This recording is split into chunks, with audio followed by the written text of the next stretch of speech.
Right. Okay, I'm going to read something, and forgive me, but No. I want to go here. You're face to face with God. Bone cancer in children. What's that about? How dare you? How dare you create a world where there is such misery? That's not our fault. It's utterly, utterly evil. Why should I respect a capricious, mean-minded, stupid God who creates a world so full of injustice and pain? And then one more. Because the God who created this universe, if it was created by God, is quite clearly a maniac, utter maniac. Ivan in the Brothers Karamazov. Yeah. Right? Absolutely. Right. Now it's in, okay, so Yes, what it's known happens as- in the Brothers Karamazov is that Ivan wins the argument, Yeah. but Elosia is the better person. Completely so. right- And we right, love right. him. So it's- yeah.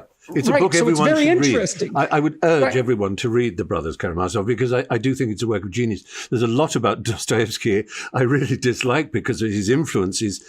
Again, people who don't understand Dostoevsky think he's a champion of right-wing religiosity.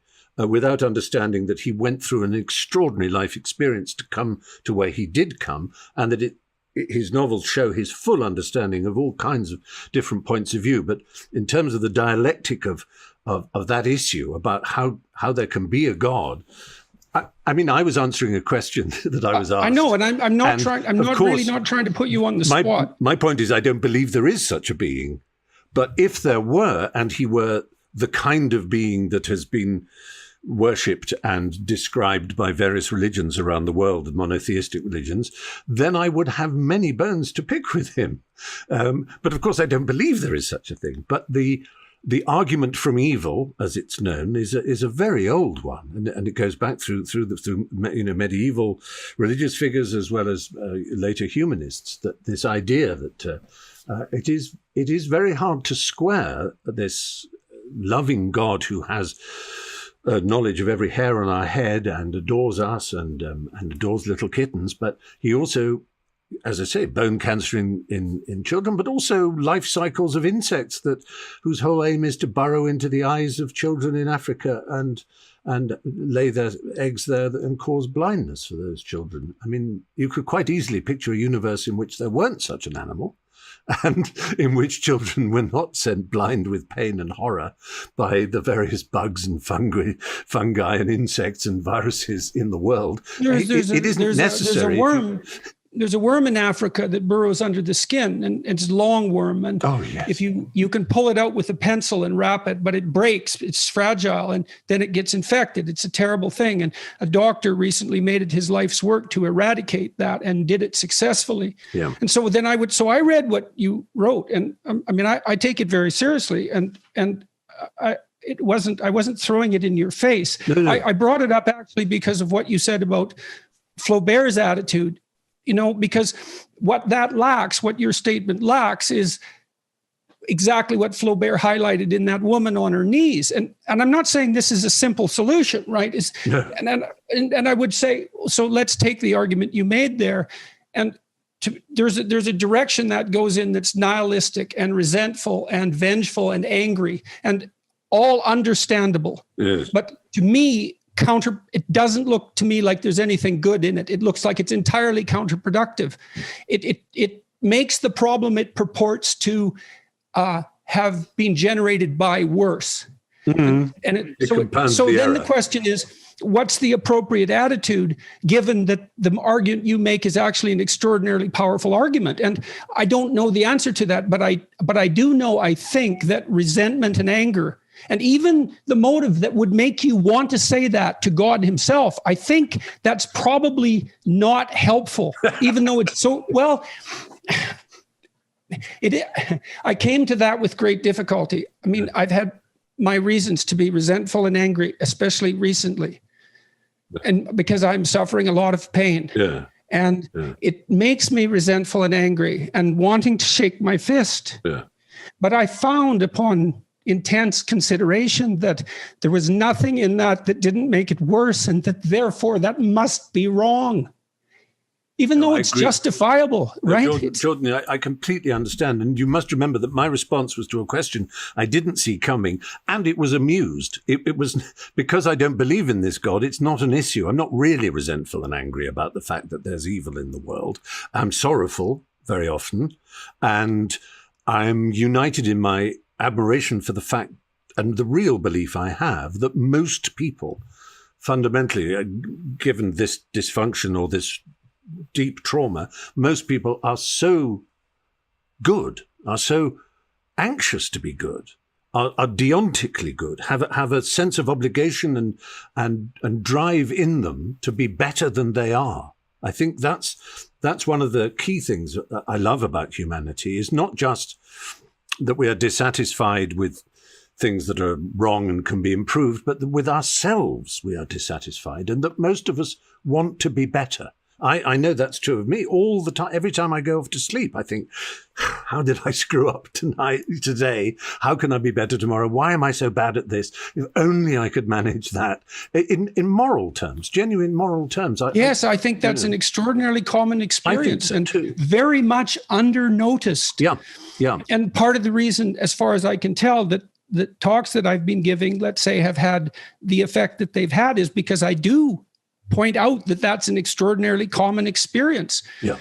That self-torture by conscience. And it does indicate this striving towards a higher mode of being. And the other question I have when I look at the response that I just read is that the amount of the world's evil that's a consequence of our voluntary moral insufficiencies is indeterminate.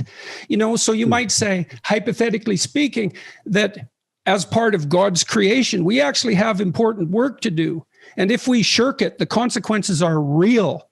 Yeah. And you might say, well, that's just an apology for God. And perhaps that's the case. And perhaps there's no God at all. And so what the hell are we talking about? But I do think it's an important issue. I mean, your life is characterized by a stellar level of constant productive creativity. That's you, and you're offering that to the world, and that seems necessary. And maybe it's because the problems are real and important, and the role we have to play ethically is of paramount importance, truly. Yeah. Why else would we torture ourselves with conscience? And I would say that's the flowering of the religious instinct within you. Well, you could describe it as that, but then, there are phrases. I mean, you used a phrase earlier that I wanted to say, whoa, hang on, I'm not sure I know what that means, a higher mode of existence. I don't see... I remember having this argument with John Cleese, of all people, some years ago. He was a great lover of the Tibetan Book of the Dead and Gilbran and people like that, and I've always found them slightly hard to take. And he talked about I think the phrase he used was a higher level of consciousness. And I said, I don't, and again, this is my empiricist thing. It sounds cynical and skeptical. It's not meant to be, but what level? Describe a level. What is a higher mode? Why higher? What's higher than another? Are you saying it in terms of animals? It's a view, it's an old-fashioned Huxleyan view of evolution that most modern, Richard Dawkins, for example, most modern evolutionary scientists and so on, the ethologists would deprecate, to say that there is a higher level of being, a higher mode of consciousness. Is it just like saying, well, you're better educated, you've read more, you know more? Is it you've somehow been enlightened, a Verklärungseffekt, as the Germans would say, which is not necessarily intellectual, but is somehow spiritual? And if so, show me an example of it. Show me someone who has a higher mode of existence than I do. I can answer that, I think, to some degree. Yeah, three ways. One, that higher mode of existence is what your conscience tortures you for not attaining. Right. Okay. I think so what my conscience tortures me for not attaining is that I was rude to someone yesterday and I shouldn't have been. Right, but it's the shouldn't part of it. Yes, the obligation. It's the exactly. David Hume, the problem of ought. Yeah. Well, and then you think about how it manifests itself. You don't. This is why Nietzsche was wrong. You cannot create your own values. Right. The values impose themselves on you independent of your will. Now, maybe that's what your conscience does, and good luck trying to control it. This is very anti-Nietzsche, isn't it? Well, I'm a great admirer. I know you are. That's why I made the point. It's very opposite to his philosophy. But so Jung embarked on a lengthy critique of Nietzsche, and it's part of his work that isn't well known, I would say.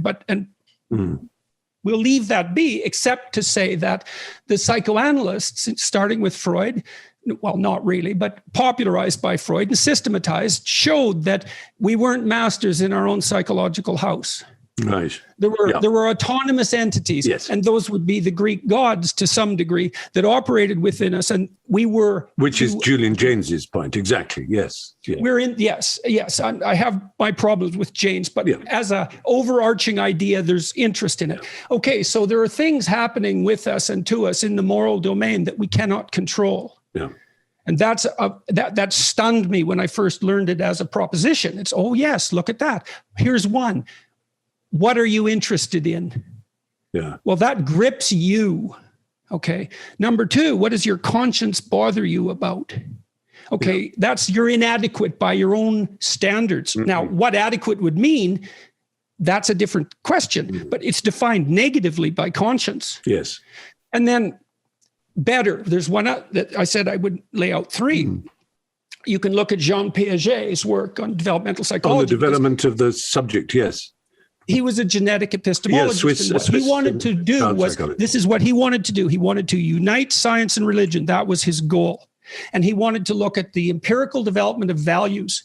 And what he concluded, at least in part, was that a moral stance that's better than a previous moral stance does all the things that the previous moral stance does, plus something else. Yes. Yes. And you can say the same thing as a scientific theory. I remember I had a great, I loved Piaget, and his observation was so empirical, of course. Yes, absolutely. Of the development of the child and not quite the theory of mind, that wasn't his thing, but similar developments and signposts where people become aware of self. Okay, so now Piaget looked specifically at the development of morality, and he was one of the first people to emphasize the importance of games. Yeah. And what he showed was that at 2 years old, let's say, a child can only play a game with him or herself. Yeah. But at 3, both children can identify an aim and then share it in a fictional world. And so that's partly pretend play and the beginnings of drama, and then cooperate and compete within that domain. Yeah. And then what happens, and the game theorists have shown this, is that out of games, morality emerges. Yeah. So I'll give you an example, and this is a crucial example. So if you pair juvenile rats together, the males, they have to play. They have to rough and tumble play because their prefrontal cortexes don't develop properly if they don't. Anyways, they have to play. You pair a big rat and a little rat, teenage rats together, and the big rat will stomp the little rat. Yeah. First encounter. So then you say power determines hierarchy. Yeah. Okay, but then you pair the rats multiple times. Like 50. Yeah.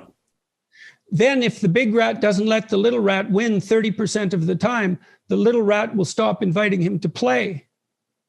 And so you get an emergent reciprocity, even at the level of the rat. Yeah.